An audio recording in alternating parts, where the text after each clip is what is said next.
Hey everybody, Salinx Copium here, back with another World of Tanks Improvement Guide video.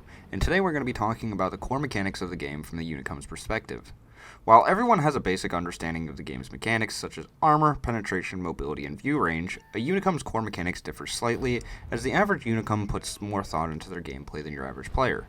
In this video, as well as covering core mechanics, we're going to cover my thought process for the duration of a battle, what I look at, what I perceive, how I approach different situations, and how I handle bad situations. While this might sound redundant or repetitive, I can assure you each one has its own separate purpose. If you would like to see live gameplay or enjoy a live teaching experience where you can actively ask me questions, or would like to watch me play a specific vehicle, make sure to stop by my streams over on Twitch at twitch.tv/copium_NA.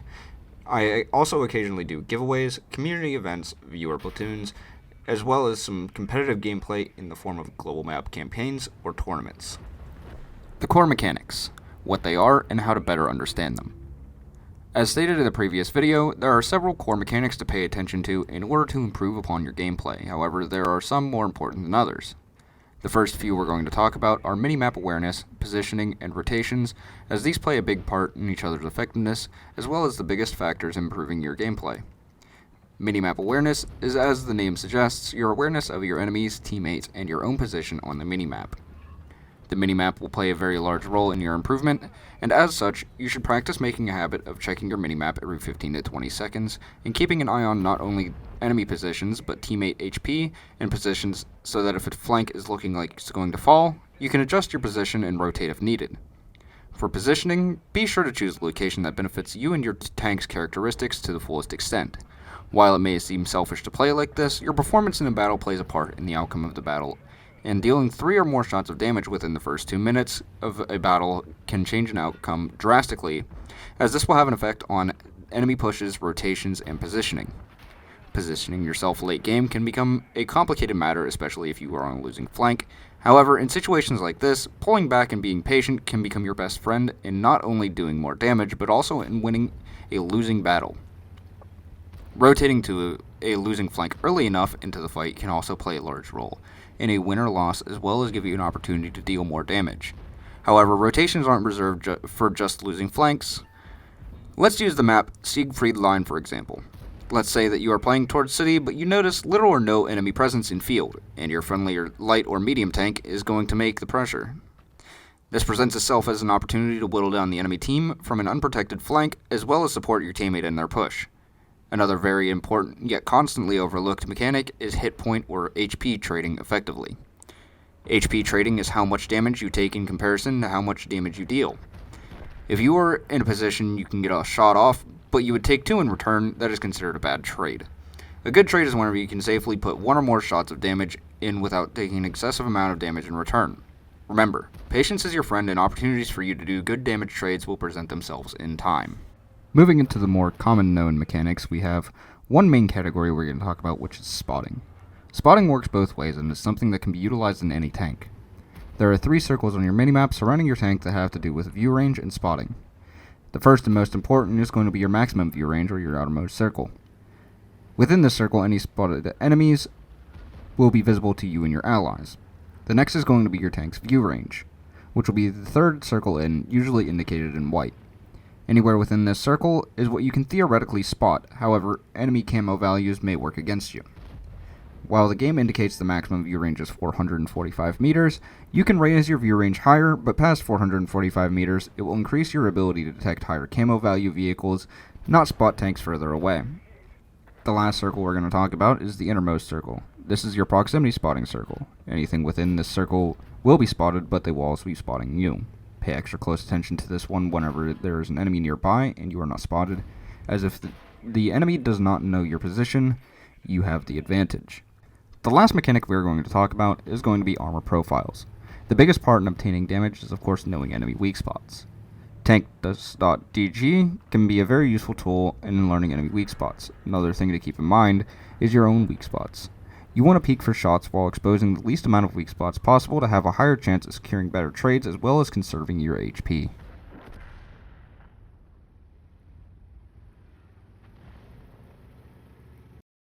All of this may seem a little overwhelming, so in order to help you better understand, I'm going to walk you through one of my battle replays. I will explain my thought process throughout the duration of the battle to show you some of these mechanics in action. Starting off, the first thing I always do is look at the team compositions. We have an E100 and a mouse that are most likely going to go 8-line, and they have an E100 and IS-4 that will most likely do the same. My thoughts are that the VZ-55, WZ-111, all three of their mediums, their Badger, both of their Minotauros and their E3 are likely to go hill.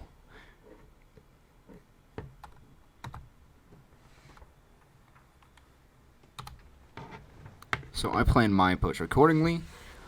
My game plan is to go towards the 0 line, make my way up the hill, and then rotate as needed.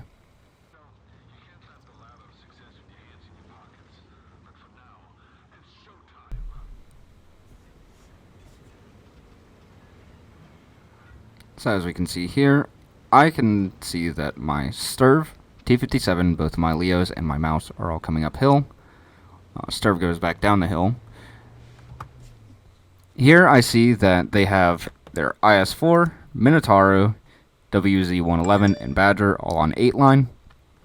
So I started thinking to myself, okay, well, if I get opening shots up here, I'm going to have to rotate down to help out 8-line. Because all we have down there right now is an E100 and 277. Their other Minotauro, their VZ, and their IS-7 are all going to be on 3-line, so that means none of those are going to be up top, which leaves their mediums.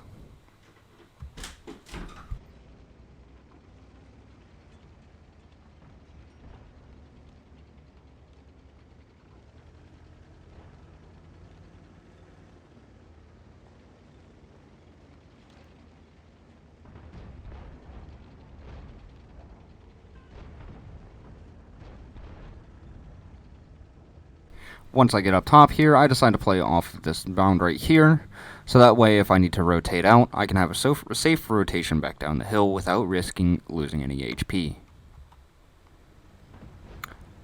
I also notice at this point that they are making hard pressure down here on 8-line, as well as our T100 is over on their J1. So I sit here and I play this mound for around 10 seconds, waiting to see if anything's going to peak before I rotate back down to help 8-line. I noticed that the 277 has died, so I rotate down early, just as the TVTP is spotted. I decided to ignore him and rotate down. Here I noticed that they're already starting to push past our E100, as well as get around behind them. The FV I figured was going to go towards here, and at least half of the enemies that were here are going to push down this lane. Now, as you can see, only their Badger and WZ push down this lane, which is fine. But I sit here on this corner and I just wait for them to push. Because if I were to push into them, I would be throwing away my tank.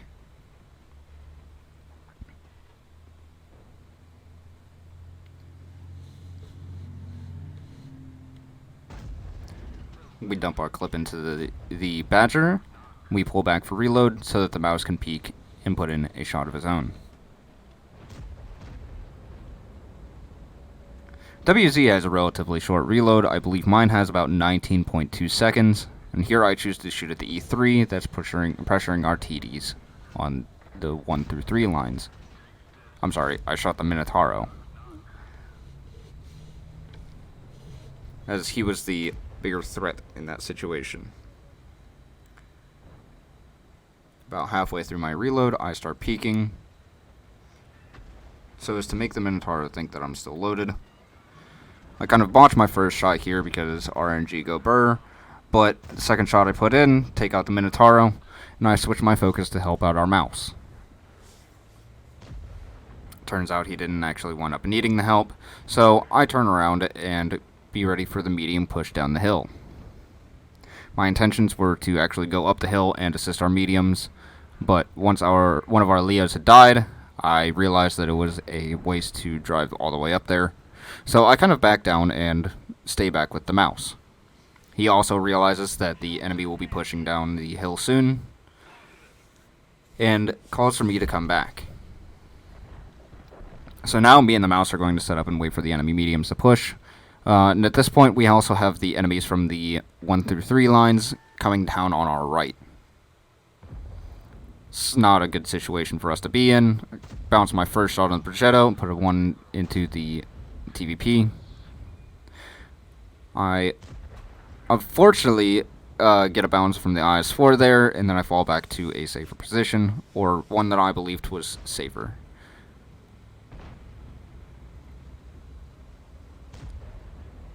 Put a clip into the Progetto for our mouse,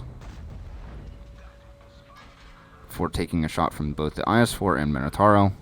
I push up here to avoid taking another shot from the Minotauro. But this is a really tricky situation to try and get yourself out of. Unfortunately, me and my mouse did not pull off this win. But I do get another clip of damage in here. There's one.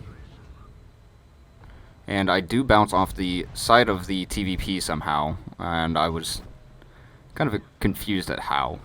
But as you can see, it wasn't a win. But for the sake of the team, we were able to pull out 4,292 damage with 220 assisted. That was a very unfortunate loss. There was nothing more I could have really done there. I did come out on top damage with the mouse right behind me. I want to say that was just poor positioning on the entirety of our team. We had well over half of our team on the 1 through 3 lines and not much presence over towards our side. But not much you can really do there.